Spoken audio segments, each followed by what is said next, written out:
Minister Balaam yankwata, okay? Ebyeguli yalitambula ku ssaawa eno. Era gwatanalitegeera linoonyerezeeko. Apparently Minister Balaam yatunuza omukyala Nalongo Nana Mwafrika mu mbuga za Sitaani. Omukyala ono awangalira ku mukutu ogwa Twitter. Abangi gye mulowooza nti wali abantu abategeera ennyo. Naye era nabagamba tewali mukutu wano ku social media ogusinga okubeera abantu abatategeera, abantu abawemuzi nga Twitter. Mutirayo bwereere. Si kyekindeese. Olwalabye eggulire lino ningamba kabulaza ate watandika ddi okukwata abakazi.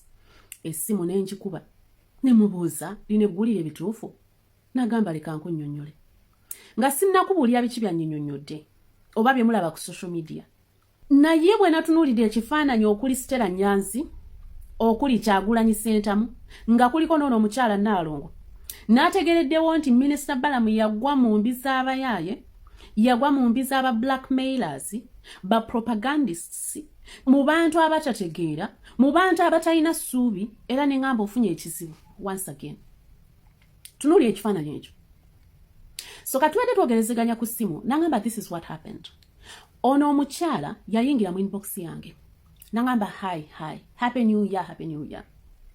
Namugamba ayagala looni ya $2,229 something like that. Ono namubuuza nti what are you selling? Ono kwe kumugamba nti at least not my soul. Nalongo.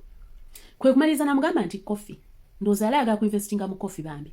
Minister kwe kumugamba work hard. Ono namugamba work hard. Ngaligaga nti kweganaawe ogulira abantu work hard. Kweganga ategeeza nti waliwo engeri abantu gye bakolamu nga tebalina ng'omuntu anagenda nti bwe naawe olina ssente leeta ssente. Minister Balaam ndowooza n'atandika okumignowaringa mpola. Omukyala obusungu we bwava. Kategedde akantu ako. Naye kakati kyembuuza. Osituse busituse osabye omuntu ssente. Oba olemezaamu ebizibu obutambuzizza ku muntu. Bw'agaana naye ebeera nsonga. Nalongo bulijjo oli luddawa. Okuva eno gamba abantu nti Minister Balaam yankwata. Kale a period of time doesn't matter because sometimes people want to heal. People want to gain the courage and energy to come out. Oyina ekintu ekikutuukako n'ogamba nange mbiina. Era kintu ogamba nti kino ekintu ndikyogera nga mpulira nfunye amaanyi. Gye tuli n'ogamba ndijja njogere kino ekintu nga bwe naakyogera abantu bakyagamba avuddeyo ayogedde. Naye Nalongo, what really took you so long? Bear with me. Ono omukyala kanti Minister Balaam yamukwata talina na namba ye. Era yagenze ku Twitter kwe yadde asabire namba ya minister nti mutuyambe mutuwe ku namba ye. Oba kitegere ekintu ekyo. Actually waliwo ne namba y'omusajja omulala gye yasabye nti bagyetaaga for police purposes. Apparently ndowooza ku musango. Kati tulaba nti wayokeza. Omuntu abawandiikira scripts zammwe tategeera. Era zimaliza ziri mu katemba. Ku ssaawa eno Nalongo, Minister Balaam bw'akusuwinga, oyina evidence emala eraga nti yakukwata. Omuntu bw'otalina na namba ye gw'osanga ku social media. Tugambe nti buli bantu abatuwa messages ku social media ne tubaddamu nti hi n'owulizza ebizibu byo. Ekitegeeza nti omuntu oyo akyasobola okukwata oba kitegeeza nti omuntu oyo abamudating. Nze nafunako obuzibu by the way months ago I think. Wano mwali mu lutalo mu ebyaffango na blah blah blah. Naye omusajja nansindikira message, I wish I had known, I would not have involved with you. Singa namanyi asimanyi mbu waliwo dating abdi. Nagamba who are you? Ekyokuba nti otudde n'onywa n'omuntu akacaayi it is automatic oli mu kudatinga. Nkate ne stories ezo okututuusa ku ekyo nti otudde onywa akacaayi. Omuntu ajja kujjagala nti njagala tukolewamu business. Nina business eno njagala oginangire blah blah blah. You have to stop blackmailing people. Mulekeraho okublackmailing abantu for nothing. Like why are you doing this? Like what exactly are you trying to prove to people? Muli bakazi bakulu muzadde n'abaana. Abaana babalaba mukyali mu katemba. Ku myaka gyo kyanyumiza abantu nti bakukutte. Minister Balaam munywa amwenge, munywa njaga nti agenda tategedde kyagenda kuzzaako, oba gw'oli munywa njaga nti totegeera. Like, what exactly do you people want? Muyijiridde, tuswala. Minister Balaam, kino ogenda kukiyitamu, kubanga kijjudde katemba. In fact, guno omusango Nalongo gutulekere wano ku social media. Tujja kukulaga nti totegeera, tujja kukulaga nti totoola, tujja kukulaga nti in fact oli kikazikazi. Uvayo tani weerimbirira nti gunda nkutte. Bannange. Minister Balaam, emirimu gyo tugiraba era tusiima. Your work is noticed. Everywhere you go, you have shined, you have worked for Ugandans for the shortest period of time that you have been here. The works of your hands are seen. We can testify to the fact that you have actually worked for Ugandans. Ebyatuuse ku mukunja nabirabye, but to me, I think mukunja got a skin infection. Yes. Lwakuba nti ali psychologically tortured, amanyi ndowooza yakosa abantu. Kati obwongo bwe bwonna bumugamba bamulozi. But Mukunja, you get yourself up, go and see a skin doctor, bakoleko skin test, balabe obulwadde obukuluma. Bw'obanga tolina skin infection, then you better go for an HIV test. Yes. Bakukebere HIV, if you are negative,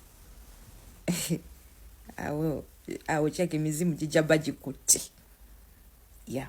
Check emizimu jijaba jikutte. But apparently bambi, let us not criticize Mukunja. Omanyi omuntu bw'aba ali mu mbeera embi.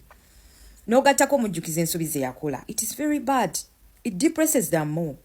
Mukunja nga yali ayagala internet, nga yali ayagala okuyimba, nga yali ayagala okumulaba. Mukunja King Shiba ne bwe yaliganye. Yalifunyeyo ebintu ebirala byakola. But I think Mukunja is going through a very hard time. Ali a little bit depressed. Chenyizo bagamba.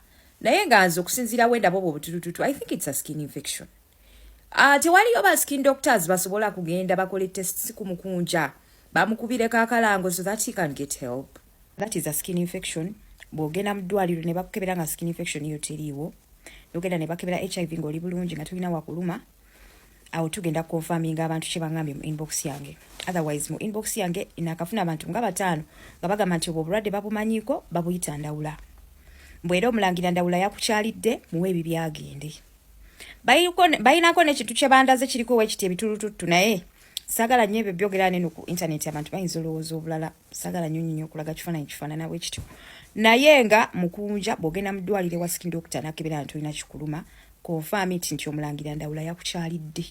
Obulwadde mbu babuyita ndawula. Abantu nga 5 abali mu inbox yange bye bangambye nti bw'onaamuwa ebibye ajja genda. Otherwise mbuno oyinza okulwala n'olwala omubiri gwonna ne tuuka ekisira nti tukulaba n'omala n'okola ki. Uyo batandise dde okubika. Saagala munnayo tufeeko nga tulaba. Abantu babeera n'eddagala by the way. Abantu babeera n'ebintu nga babiyitamu nga balina experience. So teweekwasa pama namakula tanakulogako. Obwo obulwadde babuyita ndawula.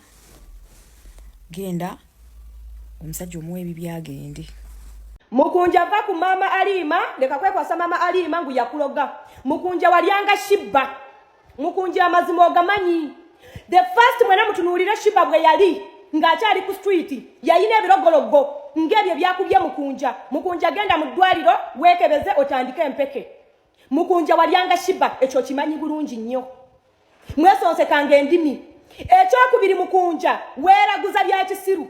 Gwe mwenyini waganda okukwata Shiba omutwale mu lab because wano omutwale ye naawona togenda kuddamu kufuna wadde n'ekikumi. Wakwatanga Shiba n'omuteeka mu mmotoka n'omusuula ku kubo abantu bakwatibwe ekisa bakuwe ssente. Lwali olwo bakadama ne beeteesa ne bajja mu inbox yange lafumase tulaga omusawo. Nenkwata namba nenjibawa bakadama ne batolola King Shiba ne bamutwala ow'omusawo. Jjukira bulungi Mukunja Shiba yakubulako weeks 2. Nga mulimba abantu ng'ali mu rhabu kumbe yakubulako abaana bamutwala ow'omusawo okumujjanjaba. Mukunja Shiba ne bamujjako eddalu. Eddalu bwe baali mujjako Shiba n'akomawo ewuwo n'omugamba mujje ku street muzanye. Shiba n'akugamba nze nyina abaana sikyabisobola ng'olaba ali nomo n'olaba nga business ey'okufuna ssente tokyagisobola. Ebyali ku Shiba byadda ku ggwe owoza ng'omuyambayamba nnyo. Gwe lwaki wadde oyamba omulalu nga toyagala awone ng'oyagala omukuumirawo mu bulalu afuuke kyakulambuzibwa afuuke kapitoyo. Bwe baamugulira poloto kakasaagirina Shiba bye baamuwanga abirina nabagamba ng'omwana oyo bamugulira engoye naye nga Mukunja agenda n'apangisa bupangisa ssente n'aziteeka mu nsawo. Mukunja maidi ava ku mama Alima ng'akuloga. Bw'obanga olina omusawo nga yakugambye ngu mama Alima yakuloga kuvumule. Leka kukuta erinnya lya munno gwe bakulogako ki? Olina kaki gwe bagenda okuloga? Genda omire empeke Mukunja.